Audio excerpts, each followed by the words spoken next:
निदेशक IIT Kanpur professor Manindra Agrawal ji, pro vice chancellor KGMU professor Abhijit Kaur ji, professor Amita Jain ji, विश्वविद्यालय के पूर्व माननीय कुलपतिगण, विश्वविद्यालय के सभी एलुमनाई से जुड़े भी हमारे वरिष्ठ चिकित्सकगण,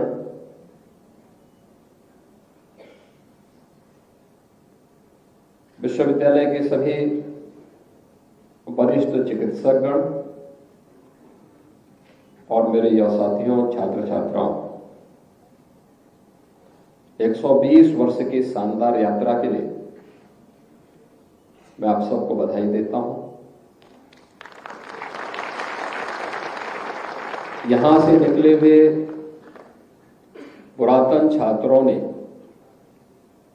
केजीएमयू की गरिमा को बढ़ाने के लिए जो परिश्रम किया वो अभिनंदनीय है, सराहनीय है।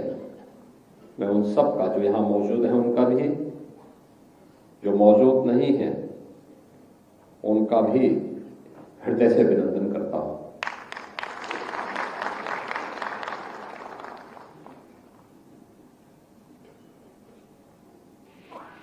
काल का प्रभाव वो किसी का इंतजार नहीं करता। 1905 में जब यहां पर एक मेडिकल कॉलेज खोलने की बात आई होगी,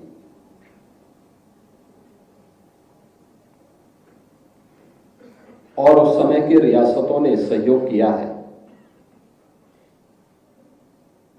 तो 10,75,800 रुपये से ही वह मेडिकल कॉलेज प्रारंभ हो गया था। और आज अपनी एक शानदार यात्रा के साथ देश के सबसे बड़े मेडिकल संस्थान के रूप में केजीएमयू, एक अग्रणी चिकित्सा संस्थान के रूप में केजीएमयू अपनी यात्रा को लेकर के निरंतर आगे बढ़ रहा है।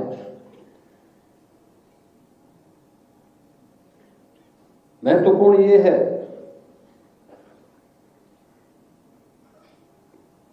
कि शासन की मंशा के अनुरूप हम कितना कुछ अचीव कर पा रहे हैं। और जब मैं इस यात्रा को देखता हूं तो मुझे लगता है कि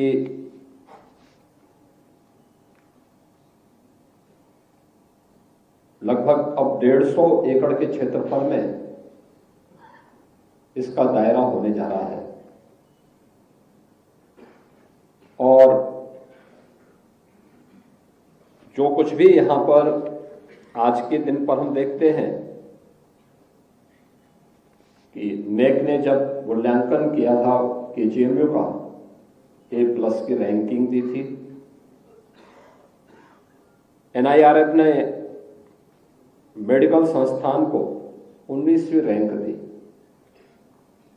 डेंटल संस्थान को 4th रैंकिंग दी, और विश्वविद्यालय को भी 53वीं रैंक देकर के इस विश्वविद्यालय के कार्यों को तो सराहा ही, लेकिन आगे के टारगेट भी उनके सामने फिक्स किए हैं। स्वाभाविक रूप से आज आपके पास एक भारी भरकम फौज है, और मुझे लगता है कि देश के अंदर बहुत कम ऐसे संस्थान होंगे जिनके पास MBBS की 250 सीट, BDS की 100 seats, PSC nursing 100 seats, MSc nursing की 50 सीट्स, MDS की 46 सीट्स, MD और MS की 355 सीट्स, DMMCH की 91 सीट और पैरामेडिकल की 628 सीट्स उपलब्ध हो और वह KGMU के पास एक कैंपस में इतना कुछ मौजूद है और जिसमें 522 चिकित्सक हैं, 5000 से अधिक यहाँ पे छात्र छात्राएं हैं और 7,500 यहाँ पे अन्य कार्मिक भी 60 विभागों के साथ 27 सुपर स्पेशलिटी के साथ इस चिकित्सा विश्वविद्यालय को यहाँ पे संचालित कर रहे हैं। किसी व्यक्ति हो या संस्थान, उसकी पहचान होती है संकट के समय। सामान्य दिनों में तो हर व्यक्ति काम कर सकता है, लेकिन जब अचानक कोई चुनौती सामने आती है तो लोग जो बड़ी बड़ी दावेदारी करते हैं वे सब मैदान छोड़कर के भागते हुए दिखाई देते हैं।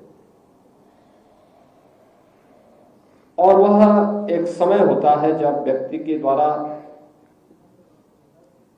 जो निर्णय लिया जाता है, कहते हैं ना कि वक्त सबका आता है, यानी वक्त सबको मिलता है। कोई बिखर जाता है, कोई निखर जाता है। तो चुनौती को जो स्वीकार करता है वही निखरता है और चुनौती से जो भागता है वही बिखर जाता है। तो हमें बिखरना नहीं है, हमने निखरना है, अपने संस्थान के गौरव को बढ़ाना है और उसके माध्यम से स्वयं को गौरव को भी आगे बढ़ाना है। और वह एक अवसर है आपके पास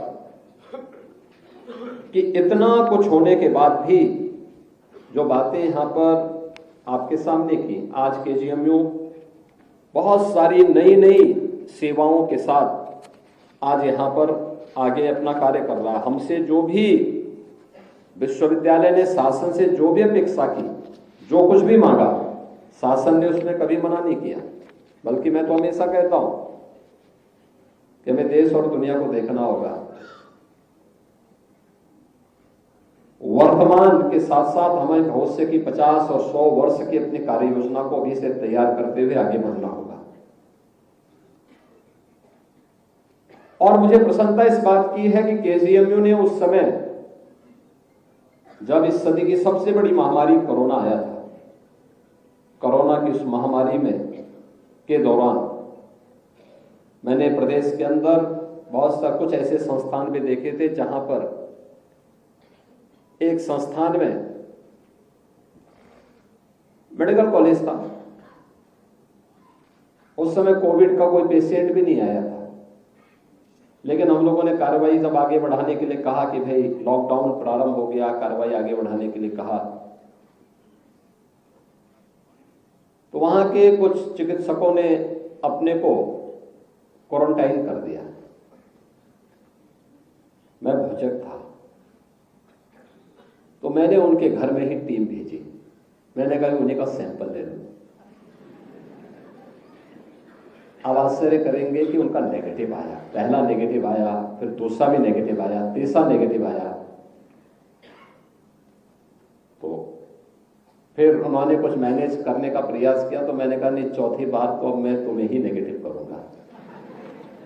और चौथी बार फिर मैंने उनको सस्पेंड किया। बाद में उन्होंने वहां के प्रिंसिपल पर और तमाम उन पर बहुत दबाव बनाया। मैंने कहा नहीं, मैंने कहा जब तक कोविड पूरी तरह समाप्त नहीं होगा तब तक इनको बहाल नहीं करेंगे। और तभी हमने बहाल उनको किया जब कोविड समाप्त सचमुच हो गया। लेकिन KGMU एक ऐसा संस्थान था जो डे फर्स्ट से इस चुनौती से जूझने के लिए प्रधानमंत्री मोदी जी की मंशा के अनुरूप और सरकार की मंशा के अनुरूप पूरी तत्परता के साथ कार्य करते हुए परिणाम देने के लिए यहां आया था, सामने आया था। और मैं उस समय कोई भी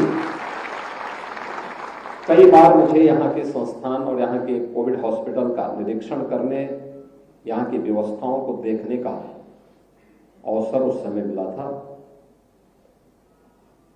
ये अवसर होते हैं जब हम लोग जन विश्वास को अर्जित कर सकते हैं, पब्लिक फेथ को प्राप्त कर सकते हैं, और वह एक अवसर होता है जब यह कार्य उस समय केजीएमयू ने किया था।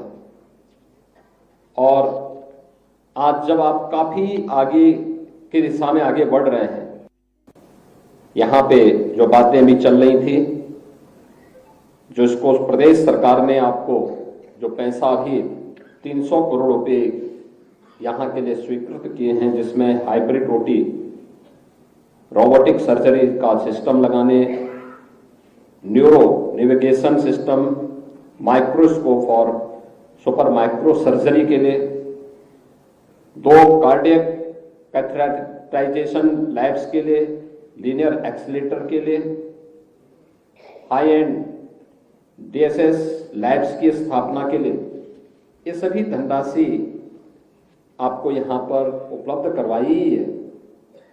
साथ साथ 377 करोड़ रुपए से अधिक की धनराशि सर्जरी डिपार्टमेंट के एक नई बिल्डिंग के लिए भी आपको धनराशि, पूरा डिपार्टमेंट बनाने के लिए भी इसके लिए धनराशि स्वीकृत की है। इसके अलावा फायर सिक्योरिटी के लिए भी यहां पर लगभग 46 करोड़ रुपए अतिरिक्त स्वीकृत किए हैं। लारी कार्डियोलॉजी का यहां पे विस्तार 70 करोड़ रुपए की लागत से यह भी इसका भी विस्तार हो रहा है, और साथ साथ यहां पे बहुत सारी अन्य ऐसी फैसिलिटी उपलब्ध हो रही है जो आज की आवश्यकता है, जिनकी अपेक्षा केजीएमयू से हर व्यक्ति चाहता है और जिसको लेकर के हम कार्य कर सकते हैं।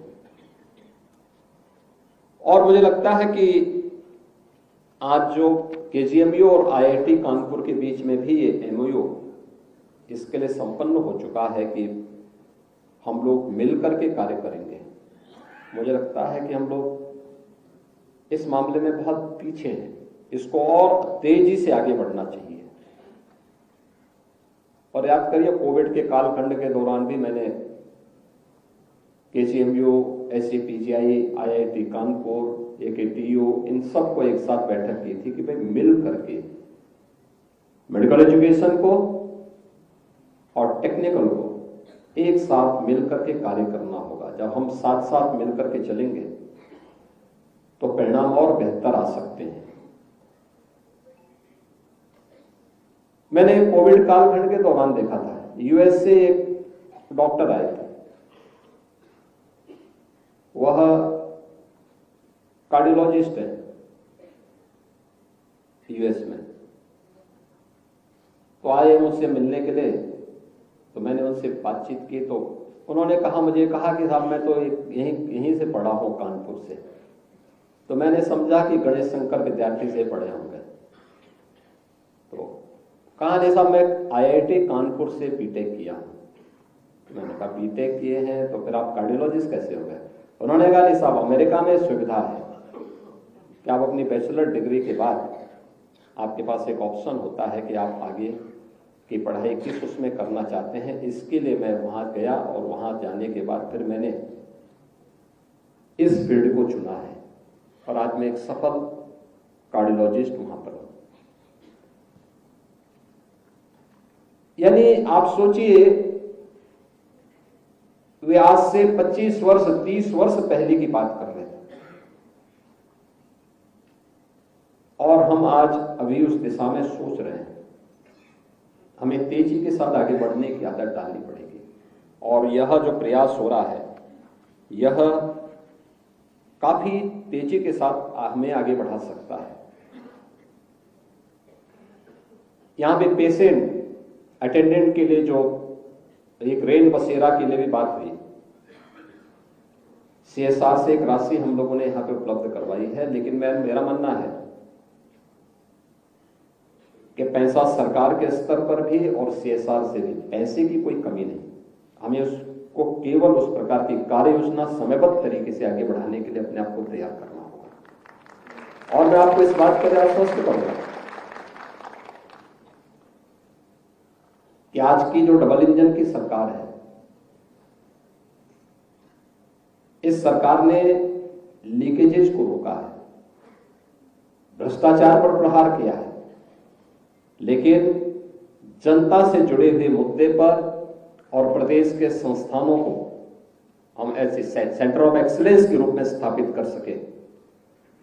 समय से अगर कोई भी कार्य योजना शासन के पास पहुंचती है तो उस कार्य के लिए पैसे की कमी नहीं है। पैसा जितना जो संस्थान मांगता है उस संस्थान को उतना पैसा शासन के स्तर पर दिया जाता है और यह अपेक्षा की जाती है कि समयबद्ध तरीके से आप इसको आगे बढ़ा दीजिए। होता क्या, बहुत विभाग पैसा ले लेते हैं, पैसा समय पे खर्च नहीं करते। मैं देख रहा था जब मैं 2017 में चीफ मिनिस्टर बना था तो ऐसे ऐसे विभाग थे जिनके पास 10-10 वर्ष का पैसा पीएलए में पड़ा था। तो हमारी सरकार आई थी, प्रदेश का खजाना खाली था, तो हमने सभी विभागों के जो पैसे पड़े हुए तो पीएलए का एक अकाउंट होता है, उस अकाउंट में लोग डाल देते थे जिससे उसको रख सके। तो मैंने कहा ये सब पीएलए में जितना पैसा है सारा निकालो, और उस पैसे को निकाल करके हमने अगले समय के लिए प्रदेश के कार्मिकों के वेतन की व्यवस्था भी दी, किसानों का कर्ज माफ भी कर दिया, और पैसा कम भी नहीं हुआ। और मैंने तब से कह दिया है कि अगर 31 मार्च तक कोई विभाग स्वीकृत पैसे को खर्च नहीं करता है तो शासन उसको वापस मंगा ले और फिर अपने रूटीन के कार्यों के साथ उसको जोड़ ले। अगले साल के बजट में फिर हम उसको करें, और इसलिए समय से हम अपने कार्यक्रम को आगे बढ़ाएं। समयबद्ध तरीके से हमें आगे बढ़ने की तैयारी करनी चाहिए, और इसको अगर हम समयबद्ध तरीके से आगे बढ़ा लें तो इसका लाभ होगा। और मुझे प्रसन्नता है कि यहां पर जो एक डाटा सेंटर की स्थापना है, इस संस्थान के लिए R&D एंड इनोवेशन के लिए भी जो कार्य आप यहां पे IIT कानपुर के साथ मिलकर के करेंगे, KGMU की प्रतिष्ठा को काफी बढ़ाएगा, KGMU के परिणाम को बहुत आगे बढ़ा सकता है। यह हम सबके लिए चुनौती है। KGMU में जितनी मरीजों की अभी यहां पे OPD में जितने लोग आना चाहते हैं, कैसे हम स्क्रीनिंग करें, टेली कंसल्टेशन हो सकता है,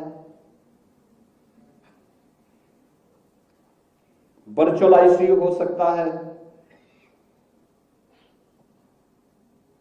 यहां पर सामान्य पेशेंट के लिए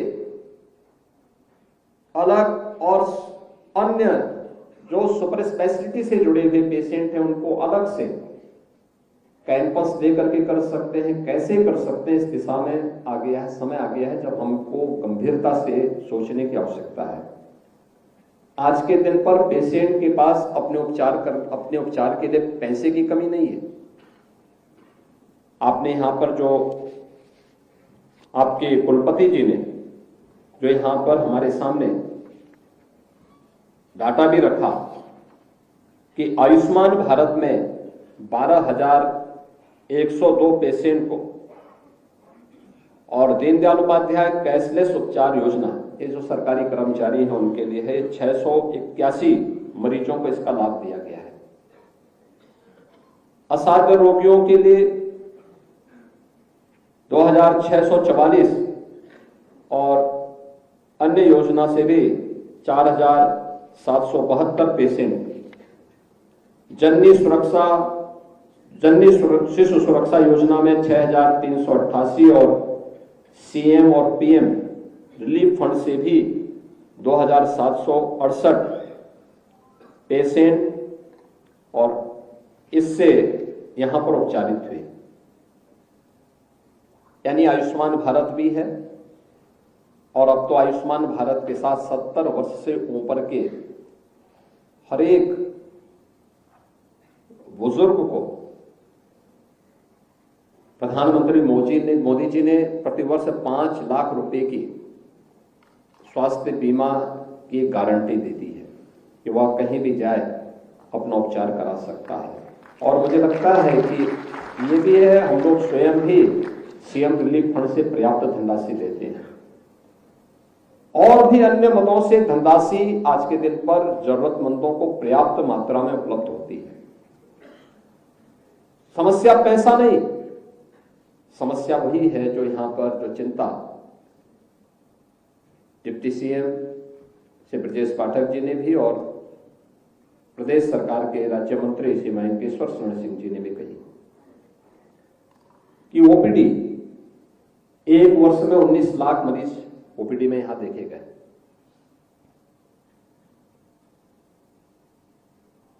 अब आप मान के चलिए कि 10,000 पेशेंट यहां पे आते हैं। ये संख्या बढ़नी है, घटनी नहीं है,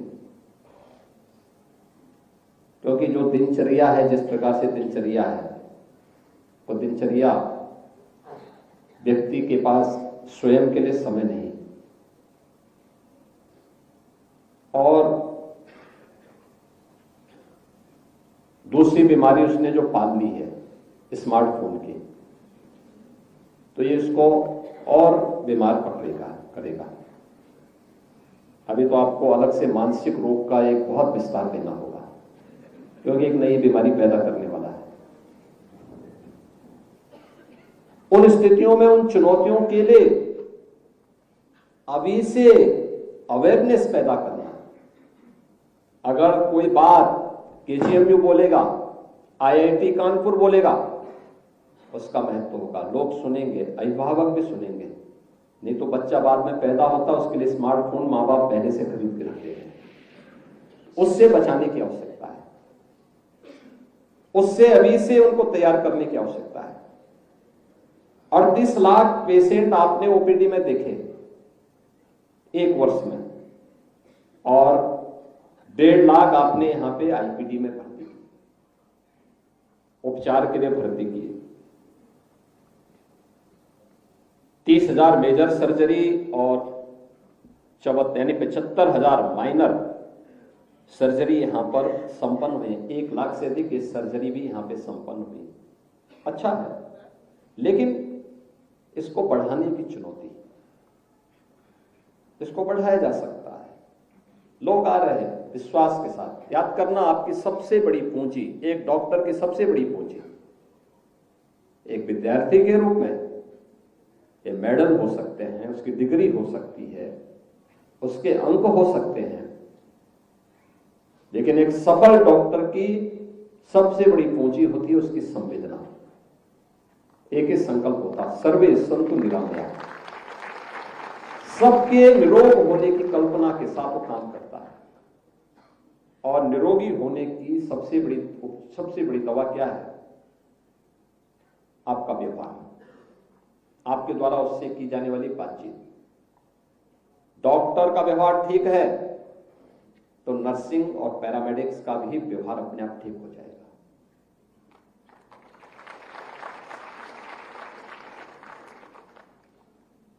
हमें उस पर विचार करने की आवश्यकता है, कैसे हम इसको कर सकते हैं। उस संवेदना को और आगे बढ़ाने की आवश्यकता है। और याद करना, बीमारी तो आती है, बीमारी जैसे गायब हुई तो पेशेंट भी धीरे धीरे करके भूल जाता है, बीमारी भी भूल जाता है, और भी क्या है। लेकिन व्यवहार, जैसा व्यवहार आप करेंगे वह व्यवहार ऐसा होता है कि वह बहुत लंबे समय तक उसके साथ चलता है। और उस व्यवहार के लिए एक चिकित्सक के रूप में उस संवेदना को अपने साथ बनाए रखने के लिए हमें विशेष प्रयास करने की आवश्यकता है। ये जितने भी आपने यहां पर बताए हैं, ये सचमुच एक टारगेट हमारे पास होना चाहिए। प्रधानमंत्री मोदी जी ने देश को 2047 तक, जब ये देश अपनी आजादी का शताब्दी महोत्सव मना रहा होगा, एक लक्ष्य दिया है। केजीएमयू के सामने अगले 5 वर्ष में केजीएमयू 125 वर्ष की अपनी शानदार यात्रा को आगे बढ़ाएगा। एनआरएफएफ रैंकिंग में, नेक की रैंकिंग में हमारा कौन सा स्थान होगा? 1। उसके लिए भी अपने आप को तैयार करना है, लेकिन साथ साथ हमारे द्वारा दी जाने वाली सेवा प्रदेश के लिए, मेडिकल एजुकेशन के लिए भी और स्वास्थ्य सेवाओं के लिए भी, यह दोनों फील्ड में हम एक स्टैंडर्ड सेट करें और इसका पालन फिर प्रदेश के अंदर अन्य सभी संस्थान कर सकें, यह हमें सुनिश्चित करने के लिए अपने आप को तैयार करना होगा। इसके लिए हम अपने आप को अभी से तैयारी करें। 5 वर्ष का भी और 30 वर्ष के बाद जब यह संस्थान अपने 150 वर्ष की यात्रा पूरी कर रहा होगा, उसमें से बहुत सारे लोग उस समय नहीं रहेंगे, लेकिन उस नींव उसकी अभी से डालनी होगी।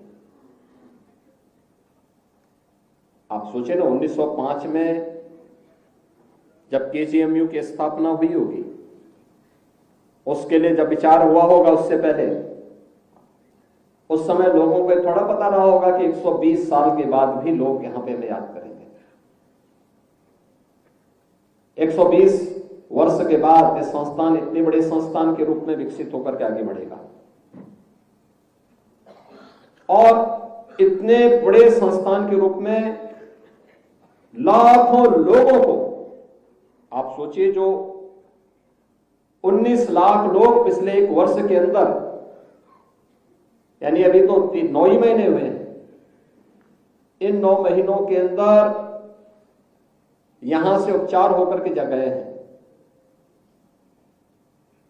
या जिनको यहां पे भर्ती होने का अवसर प्राप्त हुआ, वे लोग जो यहां पे सफल उपचार होकर के गए हैं, या 1 लाख से अधिक सर्जरी हुई है, किसी ने 1905 में सोचा होगा? नहीं सोचा होगा, लेकिन आपने किया, इस दौरान हुआ है। इसको और बढ़ाने की दिशा में कैसे हम प्रयास कर सकते हैं, और यह इसलिए भी वेंकटेश्वर शरण सिंह जी इसलिए कर रहे थे क्योंकि देखिए कितना अच्छा संजोग है कि जब केजीएमयू बन रहा था तो इनकी स्टेट से भी केजीएमयू के निर्माण के लिए कंट्रीब्यूशन गया था, उस समय गया था, और आज वे भी विभाग के राज्य मंत्री के रूप में प्रदेश के चिकित्सा संस्थान के निर्माण में, उनको संचालन में वे सफलतापूर्वक अपनी यात्रा को आगे बढ़ा सकें, इसके लिए अपना योगदान दे रहे हैं।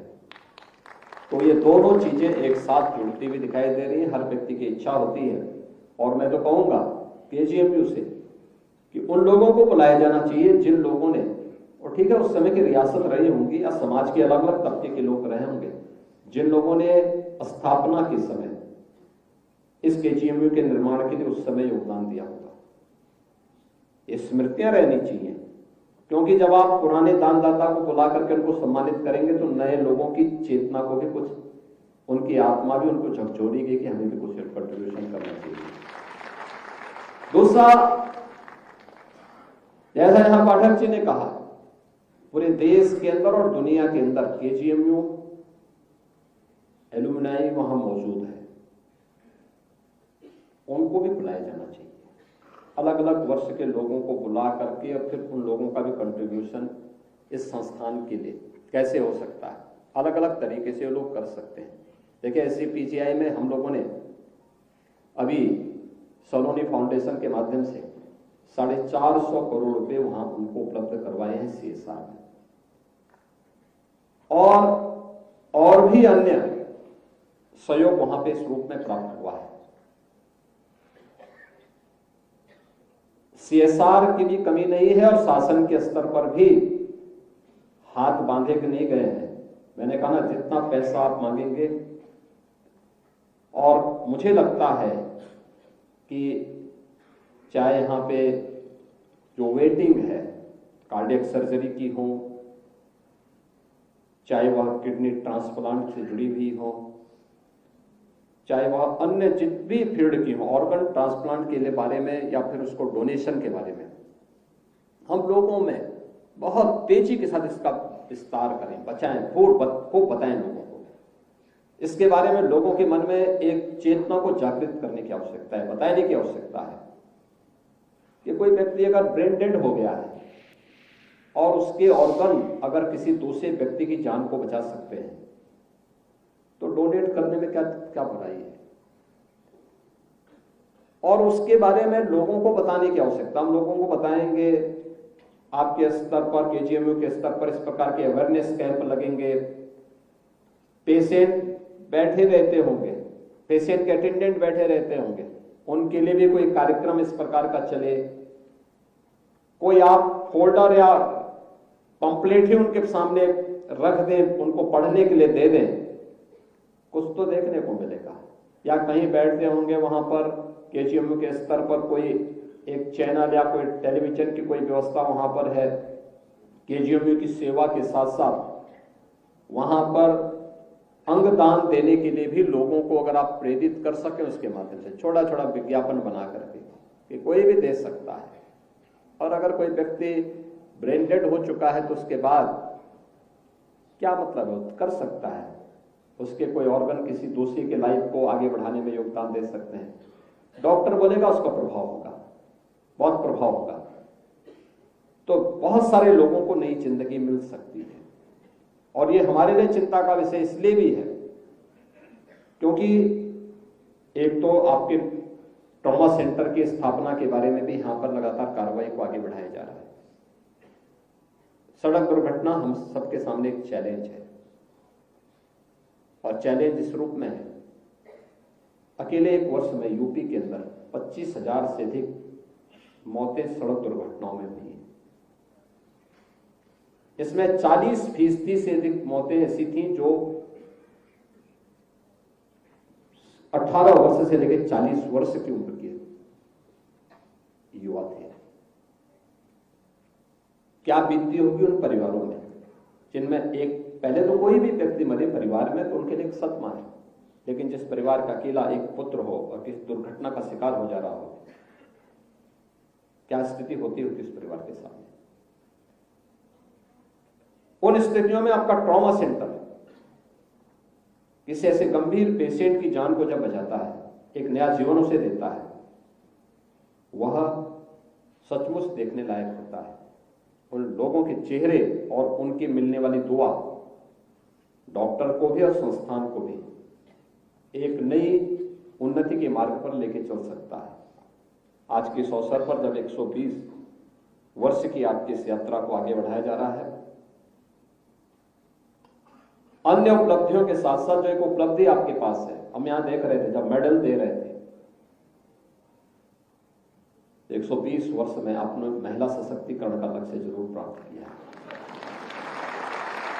मैं देख रहा था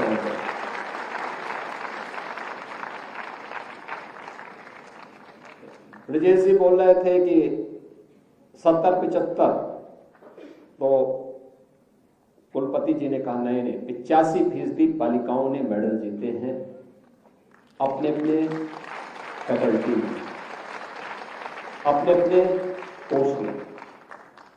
और सचमुच जिन्होंने मेडल प्राप्त किया है या उनके उत्कृष्ट कार्य के लिए उन्हें आज यहाँ सम्मानित किया गया मंच पे, मैं उन सबको हृदय से बधाई देता हूँ, अपनी शुभकामनाएं देता हूँ, विश्वास व्यक्त करता हूँ कि केजीएमयू शानदार यात्रा को और शानदार तरीके से आगे बढ़ाने में अपना योगदान देगी। राज्य सरकार इस शानदार यात्रा को और भी शानदार बनाने के लिए अपना भरपूर सहयोग भी करेगी। आप सबके प्रति मेरी मंगलमय शुभकामनाएं। धन्यवाद। जय हिंद।